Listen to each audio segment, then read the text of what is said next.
সাথে মুসলিম শাসকের মৌলিক কাজ চারটি। বলেন মুসলিম শাসকের মৌলিক কাজ কয়টি? আল্লাহ বলেন আকামুস সালাহ, নামাজ কায়েম করবে, রাষ্ট্রীয়ভাবে নামাজ প্রতিষ্ঠিত করবে, এটা মুসলিম শাসকের প্রথম কাজ। 2 নাম্বার ওয়া আতাউজ যাকাত, যাকাত আদায় করবে, রাষ্ট্রীয়ভাবে যাকাতের গুরুত্ব বুঝিয়ে জাতির কাছ থেকে যাকাত আদায় করে গরিব যারা যাকাতের অর্থ পাও না তাদের কাছে পৌঁছে দিবে।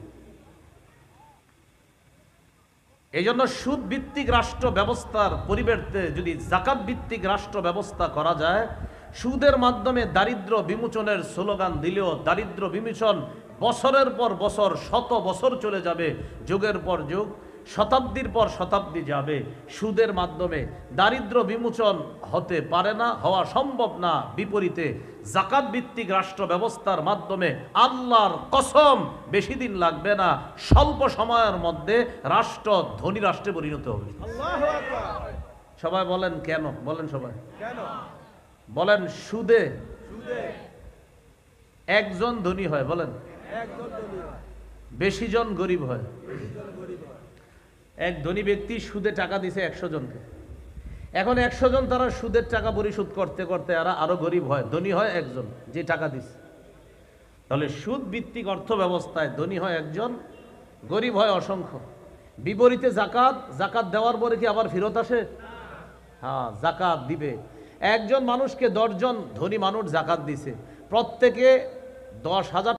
ওয়া মাসাজিদ, এবং মুসলমানদের মসজিদগুলা ধ্বংস করে দেওয়া হতো যদি মুসলমান মুজাহিদদের মাধ্যমে জালেম কাফেরদেরকে আল্লাহ প্রতিহত না করতেন, তো মুসলমানদের মসজিদগুলাও থাকতো না।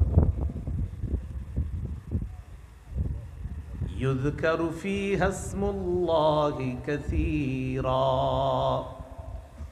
যে ইবাদতখানায়, যে খানকাসমূহে, যে গির্জাসমূহে, যে মসজিদে আল্লাহর নাম বেশি পরিমাণে স্মরণ করা হতো, এগুলাকে ধ্বংস করে দেওয়া হতো। তাহলে বলেন তো, মাঝে মাঝে মুজাহিদদের মাধ্যমে খারাপ মানুষগুলা প্রতিহত করার প্রয়োজনীয়তা আছে না নাই? আছে। কারণ তারা থাকলে দুনিয়াতে ফাসাদ সৃষ্টি হবে, দুনিয়াতে জুলুম নির্যাতন বেড়ে যাবে।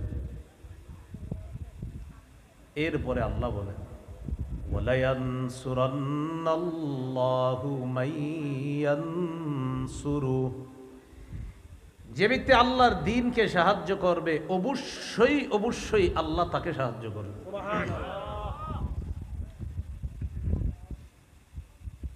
আল্লাহর দ্বীনের সহযোগিতা করা এটা আমাদের সবার পক্ষে বিভিন্ন মাধ্যমে সম্ভব। যেমন ফিলিস্তিনের মুসলমান ভাইদের পাশে বিভিন্নভাবে দাঁড়ানোর সুযোগ আমাদের আছে। মৌলিকভাবে তাদের জন্য আমাদের 4টি করণীয়। কয়টি? 4টি। 1 নম্বর, তাদের পক্ষ হয়ে, সশরীরে তাদের পক্ষ হয়ে লড়াই করা, জিহাদ করা। কিন্তু প্রাচীরের বাধার কারণে এটা আমাদের পক্ষে এখন সম্ভব হচ্ছে না। বাকি আমরা আশাবাদী, কখনো অনুমতি পেয়ে গেলে আমরা সশরীরে সেখানে অংশগ্রহণ করব ইনশাআল্লাহ। 2 নাম্বার ইআদাদ, জিহাদের প্রস্তুতি নেওয়া, যে কোনো সময় সুযোগ এসে গেলে ফিলিস্তিনের পাশে, মুসলমানদের পাশে আমরা দাঁড়াবো ইনশাআল্লাহ। তাহলে 1 নাম্বার জিহাদ করা, এটা বিভিন্ন বাধার কারণে আমরা এখন পারছি না। 2 নাম্বার জিহাদের প্রস্তুতি নেওয়া। 3 নাম্বার তাদের জন্য সহযোগিতা পাঠানো, ফিলিস্তিনের মুজাহিদদেরকে সাহায্য করা, সহযোগিতা করা, তাদের পাশে দাঁড়ানো মানে আল্লাহর দ্বীনকে সাহায্য করা। সুবহানাল্লাহ। আর আল্লাহ বলেন আল্লাহর দ্বীনের যে সাহায্যকারী হবে, সহযোগী হবে, আমি আল্লাহর ওয়াদা অবশ্যই অবশ্যই আল্লাহ তাকে সাহায্য করবে। সুবহানাল্লাহ। 4 নাম্বার,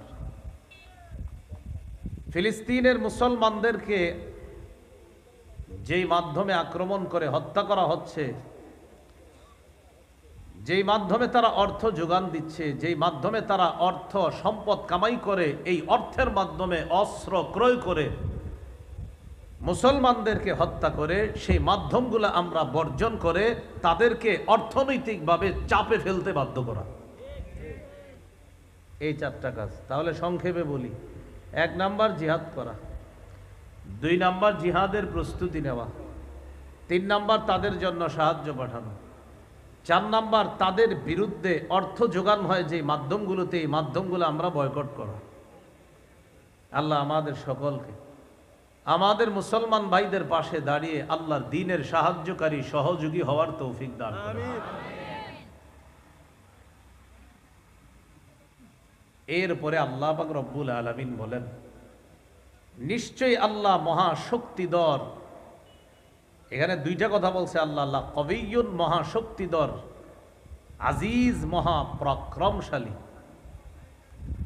এইগুলো সূরা হজের 39-40 নম্বর আয়াত। ও 39 নম্বর আয়াতে আরেকটি অংশ আছে, ওয়া ইন্নাল্লাহা আলা নাসরিহিম লাকাদির। মুসলমানদের সংখ্যা যদিও কম, মুসলমানদের অস্ত্র শস্ত্র যদিও কম, কিন্তু তারা যদি আল্লাহর উপর আস্থা বিশ্বাস রাখে, বিপুল পরিমাণ কাফের এবং সশস্ত্রে সজ্জিত কাফেরদের মোকাবেলায় স্বল্প সংখ্যক মুসলমানদেরকে আল্লাহ বিজয় দান করতে সক্ষম। সুবহানাল্লাহ। এইগুলো সূরা হজের 39-40। এবার মন দিয়ে শোনেন, আমাদের গুরুত্বপূর্ণ একটা অংশ সূরা হজের 41 নম্বর আয়াতে আল্লাহ বলেন, নবী যখন মদিনায় গেলেন, যাওয়ার পর মদিনায় একটা ইসলামী রাষ্ট্র প্রতিষ্ঠিত করলেন। ইসলামী রাষ্ট্রের সর্বপ্রথম রাষ্ট্রনায়ক হলেন মুহাম্মদুর রাসূলুল্লাহ সাল্লাল্লাহু আলাইহি ওয়াসাল্লাম।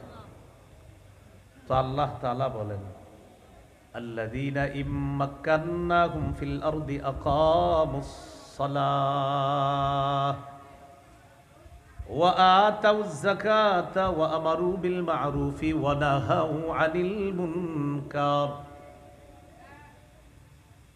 তারা ওই সমস্ত মানুষ যাদেরকে আমি যদি রাষ্ট্র ক্ষমতায় বসাই, পৃথিবীর ক্ষমতা দান করি, তারা মৌলিকভাবে 4টা কাজ করবে।